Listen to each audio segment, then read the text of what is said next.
When repessited Madeleine Dean asked Attorney General Pam Bondi a straightforward yes or no question about her foreign lobbying work, something extraordinary happened. The most powerful law enforcement official in America completely lost her composure on live television. But this wasn't just another political spat.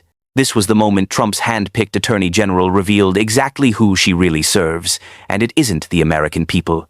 Picture this. You're watching what should be a routine House Appropriations Committee hearing. Budget discussions, policy debates, the usual Washington theater. Then suddenly, the temperature in the room shifts.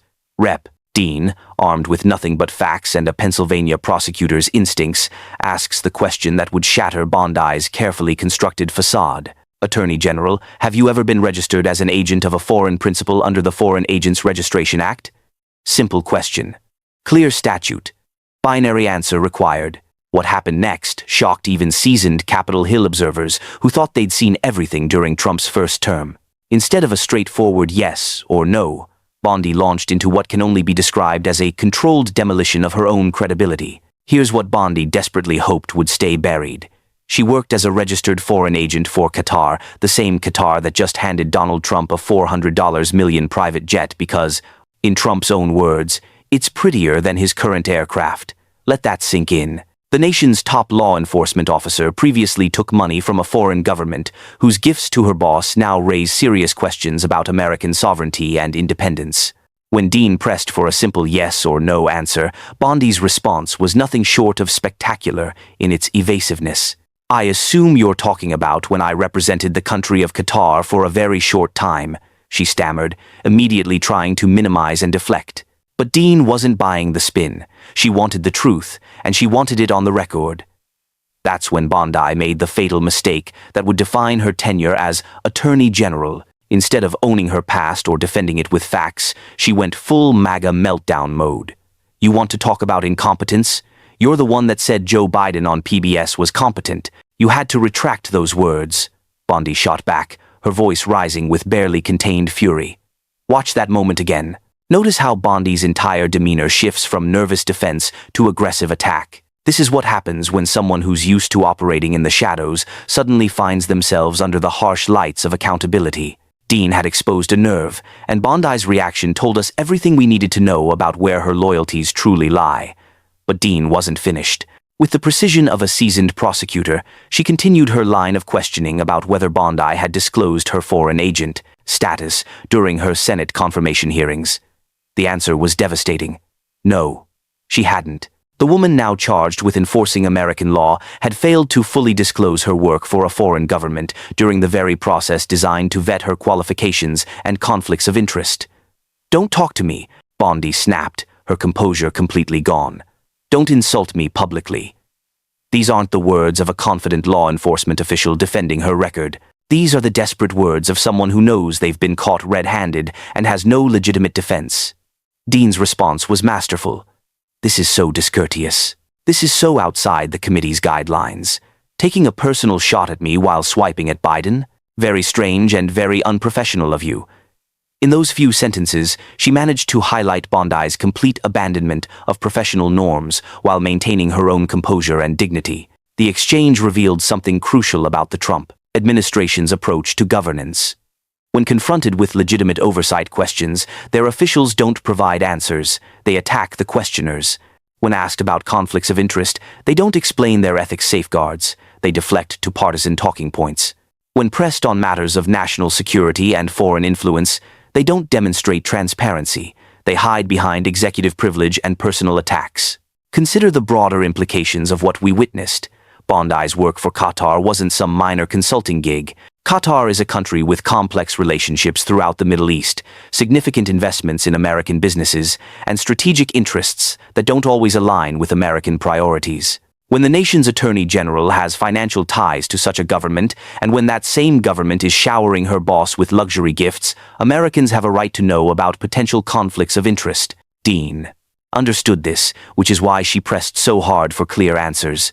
President Trump recently announced he'd accept that $400 million Qatari airplane because it was just prettier than the one he was flying around in. Is it true that you gave advice that this was legally permissible? Yes or no? Bondi's response was predictably evasive. I will not discuss any advice that my Office of Legal Counsel gives to the President of the United States on any matter. Translation: I'm hiding behind executive privilege because I can't defend the indefensible. But here's what makes this exchange so significant, beyond the immediate embarrassment to Bondi. It demonstrates why congressional oversight matters, and why Democratic members like Madeleine Dean are essential to maintaining democratic accountability. Without Dean's persistent questioning, the American people might never have learned about these connections. Without her refusal to accept non-answers, Bondi might have skated through another hearing without facing real scrutiny. The timing of Dean's questions was also significant. This hearing occurred just months after Trump's inauguration, during a period when his administration was trying to project competence and legitimacy after a chaotic transition. Bondi was supposed to be one of Trump's more conventional picks, someone who could bring respectability to a Justice Department that had been through years of controversy. Instead, Dean exposed her as just another Trump loyalist, willing to prioritize personal and political interests over transparency and accountability. The stark contrast between the two women was impossible to miss. Dean, prepared with specific facts and legal citations, asked clear questions and demanded clear answers. Bondi, caught off guard despite knowing these questions were inevitable, resorted to personal attacks and evasive maneuvers that would embarrass a first-year law student. When Dean asked about potential conflicts of interest, Bondi's response was to deflect to child sex cases in Pennsylvania, a transparent attempt to change the subject that only highlighted her unwillingness to address the actual questions being asked. "Did you hear my question?" Dean responded, cutting through the deflection with surgical precision. This wasn't just bad optics for Bondi, it was a fundamental failure of her responsibilities as Attorney General. The nation's chief law enforcement officer should be able to explain her ethical safeguards, defend her past business relationships, and demonstrate her commitment to transparency. Instead, Bondi showed that she's more comfortable attacking questioners than answering questions. The implications extend far beyond this single hearing. If the Attorney General can't handle basic oversight questions from Congress, how can Americans trust her to handle complex legal challenges? If she resorts to partisan attacks when asked about her background, how can we believe she'll investigate potential wrongdoing fairly and impartially? If she hides behind executive privilege for routine ethics questions, what happens when real scandals emerge? Dean's performance, by contrast, showed exactly what effective oversight looks like. She came prepared with specific facts.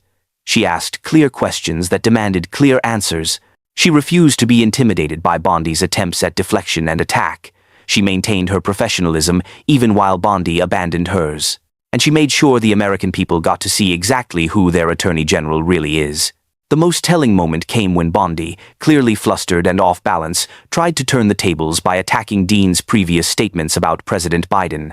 This desperate gambit revealed everything about Bondi's mindset. Rather than defending her own record, she tried to relitigate old political battles.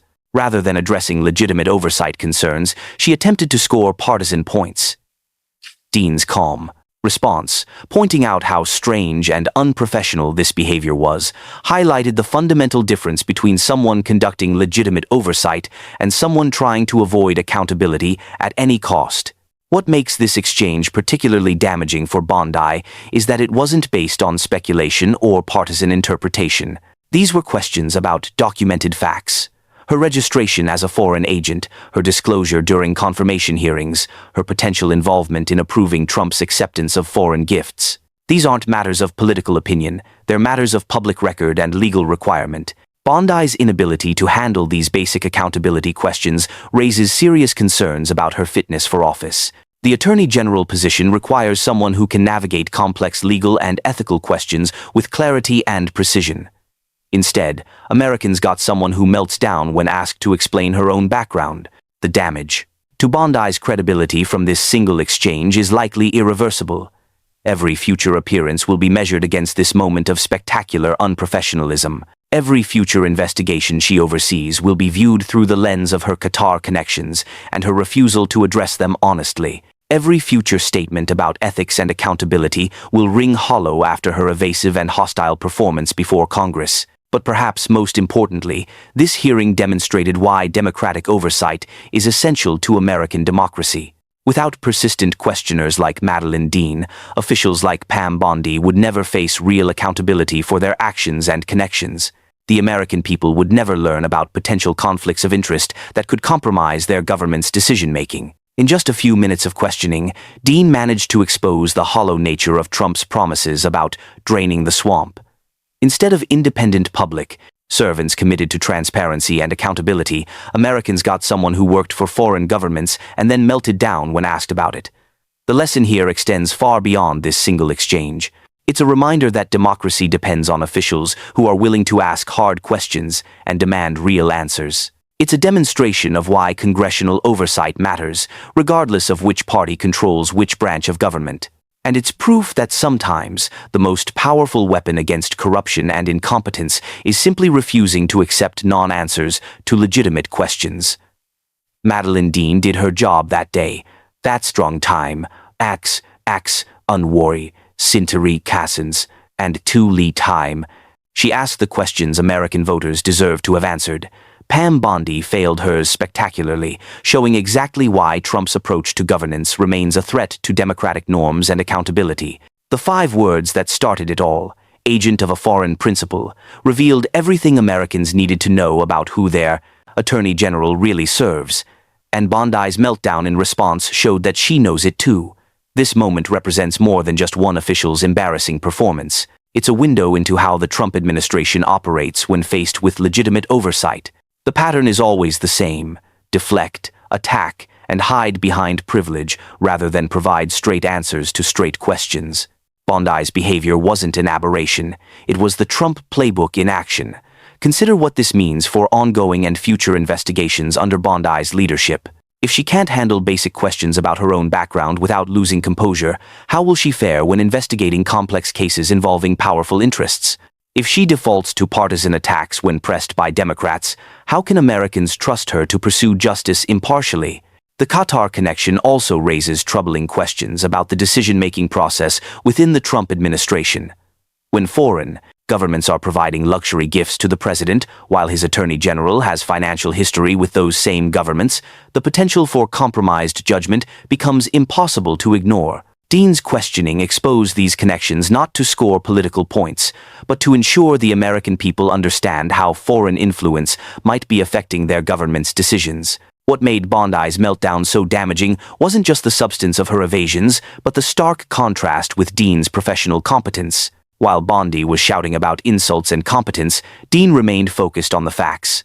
While Bondi was trying to relitigate political battles, Dean was pursuing accountability. The difference couldn't have been clearer. For Democrats and anyone who believes in accountable government, Dean's performance provides a template for effective oversight. Come prepared with facts. Ask clear questions. Demand straight answers. Don't be distracted by deflection and personal attacks. Focus on the substance that matters to the American people. The broader lesson from this exchange is that democracy works when public servants are held accountable for their actions and connections. Bondi's meltdown wasn't a victory for Democrats. It was a victory for transparency and the principle that no one, regardless of position, should be above answering for their conduct.